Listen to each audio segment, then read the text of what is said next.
Tinanong ng isang lalaki ang kanilang leader na si Wang Weijin kung talaga bang tutuloy pa rin sila. Malaki nga raw ang tsansa na madamay sila sa mahirap na misyon na tinanggap ng mga taga-Magic University. Sumagot si Wang Weijin nang malalakas nga raw ang loob ng mga estudyante ng Magic University kahit natatatlo lang ang mga ito. Sa daming araw nila sa kanilang grupo ay mas lalong hindi sila dapat magpadaig. Nagulat ang isang lalaki noong mapansin nito na nakapasok na pala sa loob ng gusali ang mga martial arts student ng Magic University. Nagtaka sila kung bakit daw kaya nag-iwan ang mga ito ng isang miyembro sa tapat ng pasukan. Mukhang balak pangaraw sila ng mga itong pigilan na makapasok. Nagulat ang isang estudyante noong pumasok na rin sa loob ang nagbabantay na si Zhao Zumei.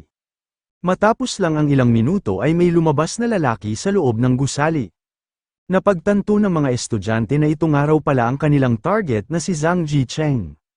Nagalit si Zhang Jicheng at sinabihan ang mga nakita niyang estudyante ng mga sinungaling daw ang mga ito. Sa galit nito ay bigla na lang nitong sinugod ang isa sa mga estudyante ng Dongwu Province. Ibinuhos nito ang nararamdaman niyang galit sa nahila niyang lalaki. Hinawakan ng dalawang estudyante ang sumusugod na si Zhang Jicheng pero hindi nila ito mapigilan. Mukhang wala nang araw sa maayos na katinuan ang kanilang target. Umaksyon na rin si Wang Weijin para iligtas ang nabubugbog niyang kasamahan. Gamit ang kanyang vitality ay agad niyang pinatay si Zhang Jicheng sa pamamagitan ng pagbali sa leg nito. Tinanong ng ibang estudyante ang nabugbog nilang kasamahan kung ayos lang ba raw ito. Takang-taka rin sila kung bakit sila tinawag na sinungaling ng kanilang target gayong wala pa naman daw silang ginagawa na kahit na ano.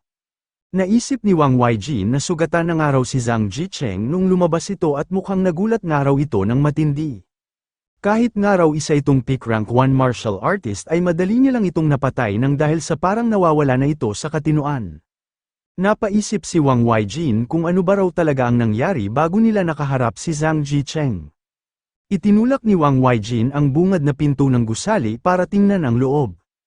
Pero hindi niya inasahan ang karumal-dumal na sitwasyon na kanyang masasaksihan. Nakita niya sa pinakabungad ng gusali ang bangkay ng napakaraming tao. Halos lahat ng mga ito ay nagtamo ng matinding pinsala na siyang naging dahilan ng kanilang pagkamatay. Kinilabutan si Wang Weijin dahil iyon pa lang ang unang beses na nakasaksi siya ng ganoong kadugong eksena. Inaya na ng ibang estudyante ang leader nilang si Wang Weijin. Magiging katapusan ng araw nila kapag naabutan pa sila ng kriminal na rank 2 martial artist. Tinanong ni Wang Weijin ang kanyang mga kasamahan kung ang rank 2 martial artist ba raw na sinasabi ng mga ito ay ang patay na lalaki na nakikita niya ngayon. Nagulat din ang mga estudyante noong masilip na nila ang loob ng gusali. Napakarahas nga raw ng sinapit ng mga namatay na kriminal. Mukhang tinapos nga raw agad ang mga ito ng mga taga-Magic University noong saglit na nakipag-usap ang leader nilang si Wang Weijin. Umalis na rin agad ang grupo ng ating bida noong matapos na nila ang kanilang misyon. Sinabihan ni Fang Ping ang kanyang mga kasamahan na pag-usapan nga raw nila ang mga nangyari sa kanilang natapos na laban. Nagpauyuhan sina Tang Songqing at Zhao Zumei ng pagsasalita. Sinabihan ni Tang Songqing ang ating bida na ito na nga raw muna ang mauna. Sinabi ni Fang Ping na napapaisip nga raw siya kung mas maganda ba na gumamit sila ng mas mabigat na sandata para sa susunod nilang misyon. Ano nga raw kaya kung gumamit na lang sila ng mga malalaking palakol o kaya naman ay ng mga mabibigat na pamakpok? Kung sa pukpukan nga raw ay mas nakakagawa ng mas malaking pinsala ang mga mabibigat na sandata. Masyado na nga raw siya ngayong nagagaanan sa ginagamit niyang saber. Nagulat si Tang Songqing dahil ang pagkakaalam nga raw niya ay ang pang-ibabang buto ng katawan ang mga ni-reforge ni Fang Ping. Tinanong niya ang ating bida kung malakas rin daw ba ang mga braso nito. Naisip ni Zhao Zumei na busy nga raw kanina si Tang Songqing sa pakikipaglaban sa isang rank 1 martial artist at sa ibang miyembro ng kulto kaya hindi na nito nakita kung ano ang nangyayari kay Fang Ping. Sa kanyang araw itinalaga ang pagbabantay ng pinto para hindi agad makapasok ang mga estudyante ng Dongwu Province kaya nakita niya nga raw ng mabuti ang buong nangyari. Hindi nga lang daw basta naglaban sina Fang Ping at ang target nilang si Yao Jinchang, plano nga raw ng dalawa na ubusin ang taglay na vitality ng isa't isa. Sa loob nga lang daw ng ilang segundo ay nakapagbitaw na agad si Fang Ping ng 50 pag-atake gamit ang kanyang saber. At ang bawat pag-atake nga raw nito ay may nakapaloob na malakas na vitality. Hindi makapaniwala si Yao Jincheng kung bakit hindi niya magawang matalo ang kinakalaban niyang estudyante. Naisip ni Zhao Zumei na isang araw rank 2 martial artist ang kanilang target kaya hindi na rin daw mababa ang taglay nitong vitality, pero wala nga raw itong naging panama sa sunod-sunod na pag-atake na pinapakawalan ng ating bida. Hindi na rin nagtagal at tuluyan ang naubos ang taglay na vitality ni Yao Jincheng na siyang naging dahilan ng kanyang pagkatalo at pagkamatay. Tinanong ni Zhao Zumei si Fang Ping kung walang hangganan ba raw ang taglay nitong vitality. Lahat nga raw sila ay mga rank 1 martial artist pero napakalaki nga raw ng agwat ng lakas nito kung ikukumpara sa kanila. Kahit nga raw nakapag-bone forging na ito ng 3 beses bago naging martial artist ay hindi pa rin daw ito normal.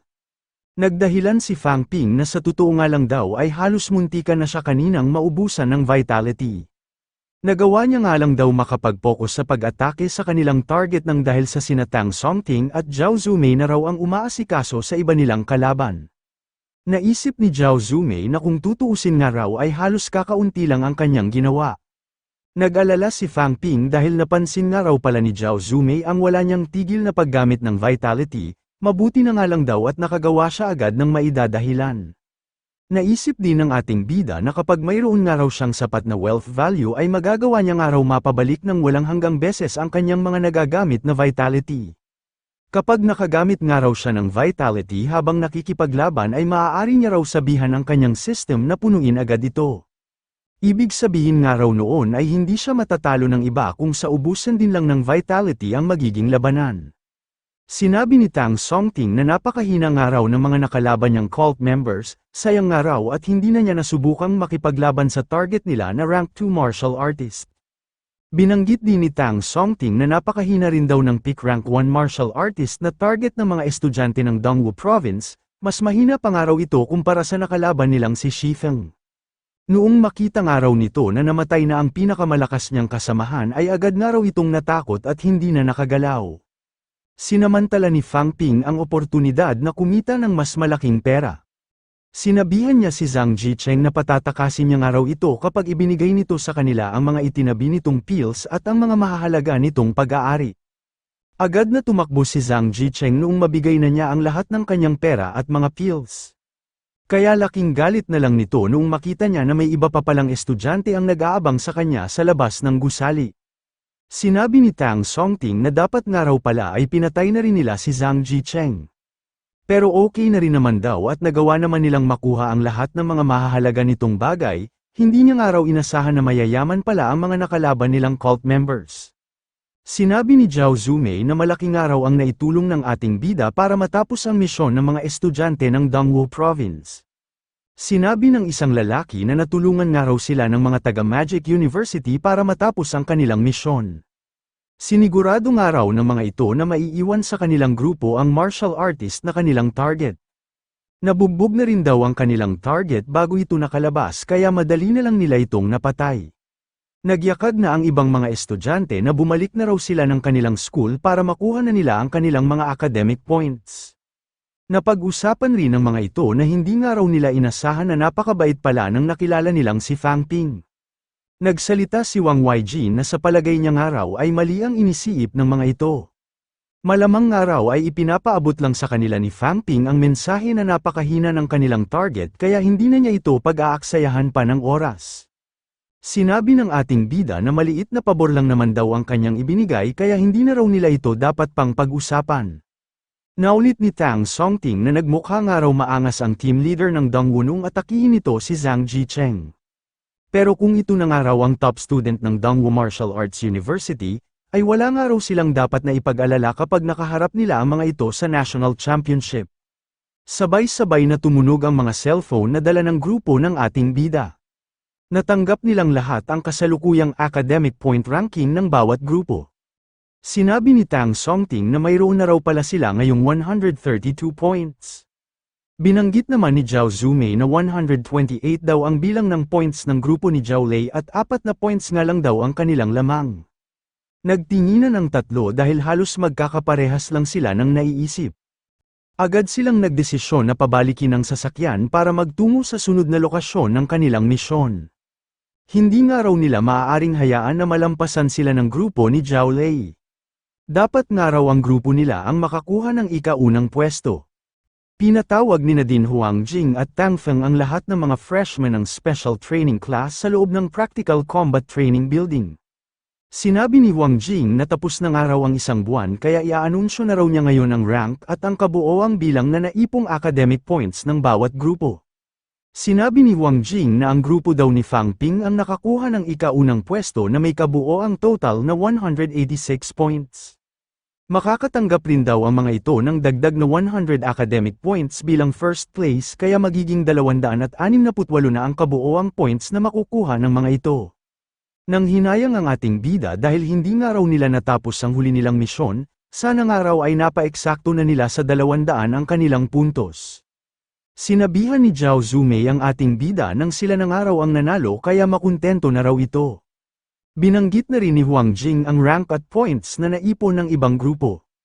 Ang team nga raw ni Zhao Lei ang nakakuha ng ikalawang pwesto na mayroong 179 points. Ang team naman daw ni Fu Changding ang nakakuha ng ikatlong pwesto na mayroong 150 points.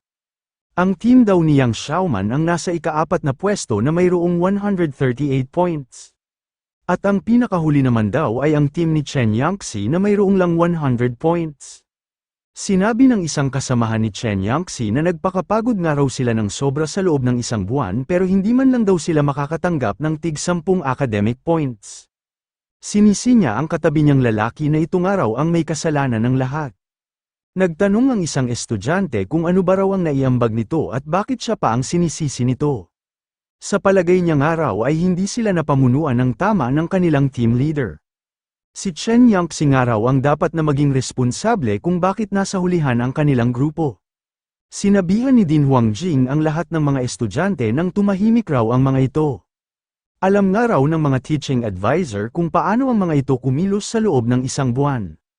Sinabi ni Huang Jing na ang pagiging mapusok nga raw ni Zhao Lei ay naging dahilan ng pagkamatay ng isa nitong kagrupo. Babawasan nga raw niya ng 30% ang matatanggap nitong reward para magsilbing kumpensasyon sa pamilya ng namatay na estudyante. Hindi naman tumutol si Zhao Lei dahil alam niya ang naging kanyang kapabayaan. Sinabi ni Tang Feng na nagampanan nga raw ni Fu Changding at Yang Xiaoman ang responsibilidad ng mga ito bilang isang team leader. Natapos nga raw ng mga ito ang bawat misyon habang sinisigurado ang kaligtasan ng kanilang bawat miyembro. Sinabi rin ni Tang Feng na kamangha-mangha nga raw ang naging estratehiya ni Fang Ping. Hinati nga raw ng mga ito sa dalawa ang kanilang grupo kaya mas mabilis ang mga itong nakatapos ng mga misyon. Sinabihan naman ni Tang Feng si Chen Yangxi na ang grupo nga raw nito ang nakakuha ng pinakamababang bilang ng puntos. Kailangan pa nga raw nitong matutong magdesisyon ng tama dahil lagi nga raw nasusugatan ang mga kagrupo nito na siyang mas lalong nagpapababa ng kanilang moral. Sinabi ni Tang Feng na sigurado nga raw siya na sa paggawa ng mga ito ng mga misyon ay nagkaroon na ang mga ito ng kalinawan kung ano ba talaga ang isang martial artist. Ang ilan nga raw sa mga ito ay nagsakripisyo ng buhay, lubhang nasugatan at may iba rin namang umuwi ng may dalang napakaraming rewards. Ang isa nga raw martial artist ay nagagawang makapagpalakas sa paulit-ulit na karanasan sa mga misyon at pakikipaglaban. Binanggit ni Tang Feng na sa loob daw ng isang buwan ay inobserbahan ng mga teaching advisor ang kakayahan ng bawat estudyante. Inaalam nga raw nila kung sino-sino ang nararapat na maging miyembro ng bubuuan nilang team na ipapanglaban sa magaganap na freshman championship. Hindi na raw niya babanggitin ang iba pang mga bagay pero gusto niya nga raw ipaalam sa lahat na nakasalalay sa patimpalak na ito ang reputasyon ng kanilang unibersidad. Iaanunsyo na raw niya ang mga pangalan ng mga estudyante na kanilang napili para lumahok sa magaganap na freshman championship ayon sa resulta ng kanilang naging obserbasyon. Binanggit ni Tang Feng ang mga pangalan ni Fang Ping, Zhao Lei, Fu Changding, Yang Xiaoman, Tang Songqing, Zhao Zumei, Shi Yikai, Li Jiaoshu at Jin Lei. Ang mga ito nga raw ang mga freshmen na magiging parte ng ipanglalaban nilang grupo. Nagtaka ang ibang mga estudyante kung bakit siyam lang ang binanggit na pangalan ni Advisor Tang Feng gayong sinabi nito na 10 ang kanilang pipiliin. Lumapit si Tang Feng at iminungkahi kay Chen Yangxi na magpalipat na lang daw ito sa School of Social Sciences. Nasaktan si Chen Yangxi nung sabihan siya ni Advisor Tang Feng na hindi raw siya nararapat sa martial arts. Sinabi ni Tang Feng na isang araw si Chen Yangxi sa may pinakamataas na taglay na vitality at dami ng bilang na narfoged na buto sa mga kasabayan nitong estudyante. May mga alam rin daw ito na mga combat techniques pero nagkukulang nga raw ito sa mga dapat na tinataglay ng isang martial artist. Wala nga raw itong lakas ng loob. Kailangan na raw nitong magkaroon ng fighting spirit at hindi raw ito dapat umiiwas sa mga labanan. Masyado nga raw silang nadismaya sa mga ipinakita nito sa mga natapos nitong misyon. Sinabi ng isang lalaki na narinig nga raw niya na hindi pinapangunahan ni Chen Yangxi ang pagpatay sa mga kalaban kaya nasusugatan pa ang mga mas mahihina nitong kagrupo. Binanggit din ng iba na narinig nga raw nila na nagmula ito sa pamilya ng mga martial artist at apo nga rin daw ito ng isang grandmaster. Mayroon nga raw itong napakaraming napagkukunan ng resources pero hindi man lang daw nito maprotektahan ang kanyang mga kasamahan. Naisip ni Fang Ping na isang araw martial artist si Chen Yangxi na nakapag-bone forging ng 2 beses. Sa abilidad pa nga lang daw nito ay dapat kabilang na ito sa top 5 ng kanilang batch. Kaso nga lang daw ay may pagkamahina at pagkamarupok ang personalidad nito kaya mukhang tama nga raw ang iminungkahi ni Tang Feng na lumipat na lang ito sa School of Social Sciences. Matapos ang ilang minutong pakikinig ay naglakas na ng loob si Chen Yangxi na magsalita. Nakiusap siya na sana raw ay bigyan pa siya ng mga ito ng isang tsansa, at ipinapangako niya nga raw na mas pagbubutihan pa niya. Binanggit niya rin na gusto niya nga raw maging parte ng ipanglalaban nilang grupo. Napangiti si Tang Feng matapos marinig ang mga sinabi ni Chen Yangxi. Binanggit niya sa lahat ng mga estudyante na kay Chen Yangxi nga raw ang nakalagay na huling pangalan sa listahan ng mga lalaban sa Freshman Championship. Naisip ni Fang Ping na tinanggihan nga raw ni Chen Yangxi ang suhestyon ni Advisor Tang. Kahit nga raw pala mukhang mabangis si Tang Feng ay maganda naman ang intensyon nito nung sermonan nito si Chen Yangxi. Kasalukuyan ngayong nasa loob ng Magic University Logistic Department ang ating bida. Naisip niya na matapos nga raw ang mga misyon nila noong huling buwan ay nakakuha siya ng 161 academic points. Kasama pa nga raw ang mga pills at weapons na nakuha niya sa mga nakaraang misyon ay umabot na raw ngayon sa 12.8 million ang wealth value ng kanyang system. Tinanong ni Teacher Lee kung ano na naman daw sa pagkakataong ito ang gustong ipapalit ng ating bida. Ipinagmalaki niya rin na malamang nga raw ay napakinabangang mabuti ni Fang Ping ang F-grade saber na nabili nito gamit ang 40 academic points. Sumagot naman ang ating bida nang hindi na nga rin daw ito masama. Pero ngayon nga raw na tumaas na ang kanyang vitality ay gusto na raw niyang gumamit ng mas mabigat at mas malakas na sandata. Tinanong ni Fang Ping si Teacher Lee kung may bago ba raw ulit itong mairerekomenda sa kanya. Sumagot si Teacher Lee nang talagang napakarami nga raw nitong request, sumunod na nga lang daw ito sa kanya sa loob ng imbakan ng mga sandata. Ipinagmalaki ni Teacher Lee na lahat nga raw ng gustong ipatrade ni Fang Ping ay maaari nitong makita sa kanilang Magic University. Iminungkahi ni Teacher Lee na ano nga raw kaya kung ang glaive na lang nagawa sa D-grade alloy ang sunod nitong gamitin. May bigat man daw ito na 16 kilograms at haba na 1.8 meters ay napapaghiwalay naman daw ito kaya mas madali raw itong dalhin kapag naglalakbay. Naisip ni Fang Ping na napunan nga raw ng glaive na ito ang lahat ng requirements na kanyang hinahanap. Sinabi ni Teacher Lee na ang ganoong kagandang sandata nga raw ay ibibigay na lang niya sa ating bida sa halagang 320 academic points. Sa gulat ni Fang Ping ay halos napaluwa na ito ng dugo. Nasa 10 million yuan nga raw pala ang presyo nito sa pera. Iginiit ng ating bida na napakamahal naman daw nito, tumawad siya na ibaba raw ito ni Teacher Lee sa halagang 150 academic points. Tinanong ni Teacher Lee kung nababaliw na ba raw si Fang Ping, hindi nga raw ito maaaring tumawad ng ganoong kaliit. Nangatwiran ng ating bida na kakaunti na nga lang daw ang natitira niyang points, bigyan naman daw sana siya nito ng malaking discount. Binanggit ni Teacher Lee na papayag na nga raw siya kapag nagbayad ito ng 300 academic points.